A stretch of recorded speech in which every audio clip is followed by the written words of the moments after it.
ठिकै छ। नमस्कार तथा अभिवादन आदरणीय दर्शक महानुभावहरू। फेरि यो आज भने हामी काठमाडौँबाट भक्तपुरबाट काठमाडौँ हुँदै काठमाडौँ धादिङ र 2-3टा जिल्ला पार गरेर अहिले यो हेटौडा मकवानपुर जिल्लाको चाहिँ यो ठाउँको नाम के भन्नुभयो? पालुङमा छौँ। पालुङ बजारलाई पार गर्दै अनि अब भने माथि दामनको रमणीय दृश्य हेर्नको लागि हामी जाँदैछौँ। यो जुन अहिले देखिरहनु भएको यो मार्ग छ, बाटो छ, यो चाहिँ काठमाडौँबाट पालुङ हुँदै टिस्टुङ पालुङ हुँदै तपाईँको हेटौडासम्म जाने एउटा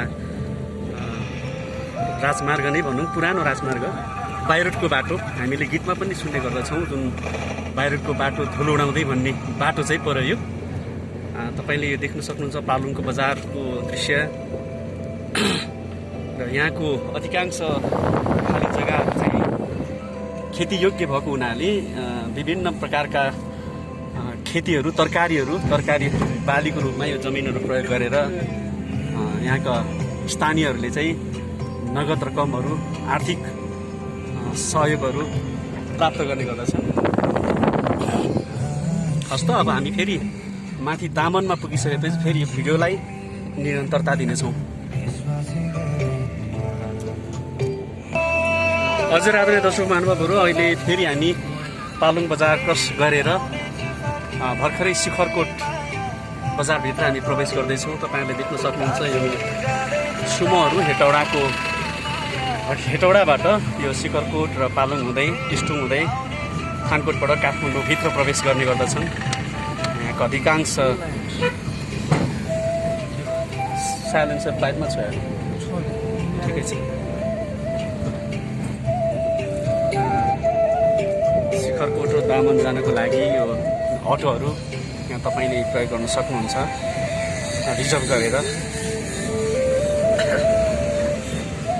अब हामी यो शिखरकोट बजार पार गरिसकेका छौँ। शिखरकोट बजारपछि दामनको माथि जङ्गल सुरुवात हुन्छ।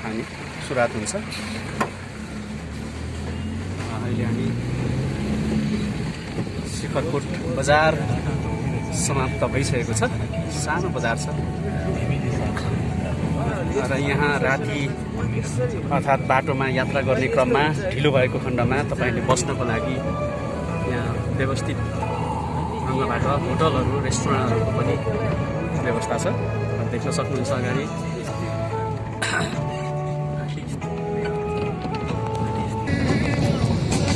हजुर अब भने हामी करिब दामनको नजिकमा पुगिसकेका छौँ। यो घना र सुन्दर रमणीय जङ्गलहरूको यो सुन्दर बाटोलाई हामीले पार गर्दै अत्यन्तै फ्रेस हावासँग चाहिँ स्पर्श लिँदै हामी करिब 2-3 किलोमिटर मात्र बाँकी छ बाटो दामन पुग्नको लागि।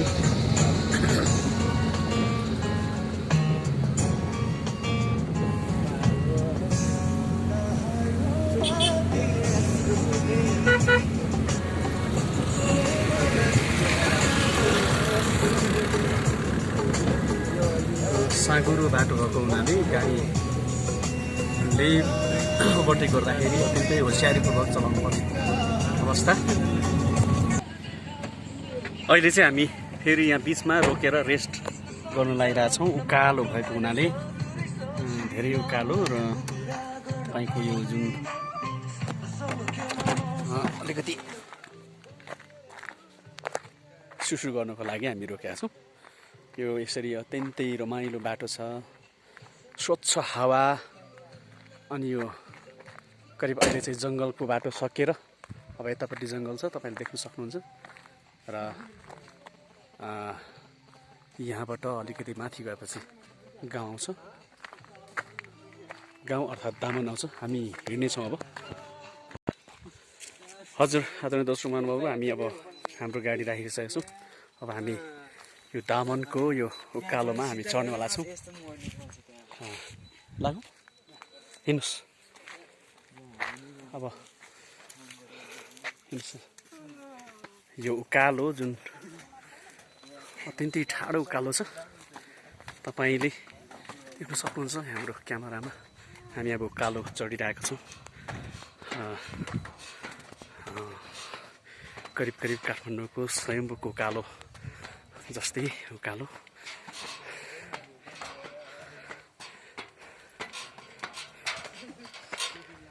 आदरणीय दर्शक महानुभावहरू, तपाईँहरू पनि आउन सक्नुहुन्छ यहाँ।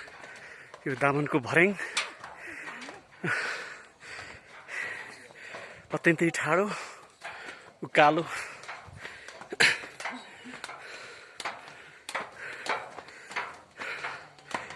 हाम्रो 3 जना बाबुहरू अगाडि।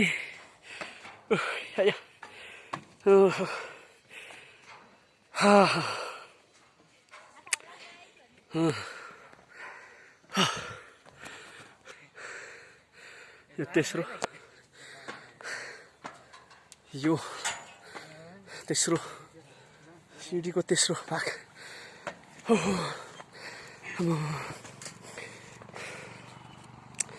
बिचमा तपाईँहरूले बिसाउनुको लागि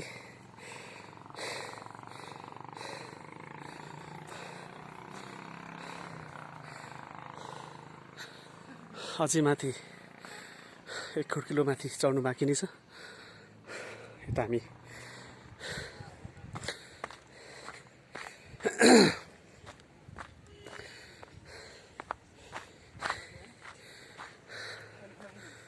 अत्यन्तै रमाइलो ठाउँ। तर आर्मीको लागि चाहिँ यो ठाउँ चाहिँ यो गरेको बिहान र बेलुका।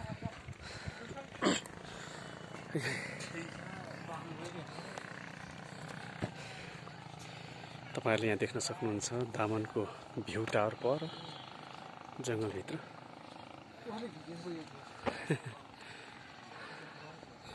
हेटौडा जाने पुरानो बाहिरको राजमार्ग जुन पिच बाटो तपाईँले देख्न सक्नुहुन्छ अहिले।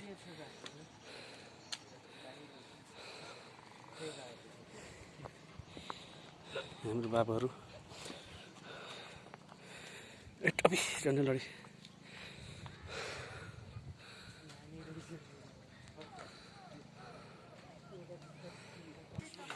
हजुर दर्शक मित्रहरू, पुनः हामी यो तेस्रो भर्याङतिर हामी लाग्दैछौँ। तपाईँहरू देख्न सक्नुहुन्छ यहाँ आन्तरिक पर्यटकहरू पनि प्रशस्त आउनु भएको छ। अब यो भर्याङको हाम्रो यस भर्याङको गन्तव्य तेस्रो सिडीतिर लागिरहेछौँ। यो चाहिँ छोटो भएकोले म पनि कुदेर चढ्न सफल। हजुर, अब भने आजको हाम्रो गन्तव्यमा पुगिसकेका छौँ। आदरणीय दर्शक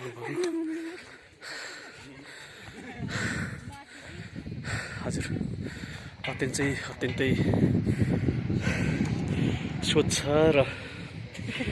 स्वच्छ हावाको साथमा मनोरम दृश्यहरू तपाईँले यहाँबाट देख्न सक्नुहुन्छ, अवलोकन गर्न सक्नुहुन्छ।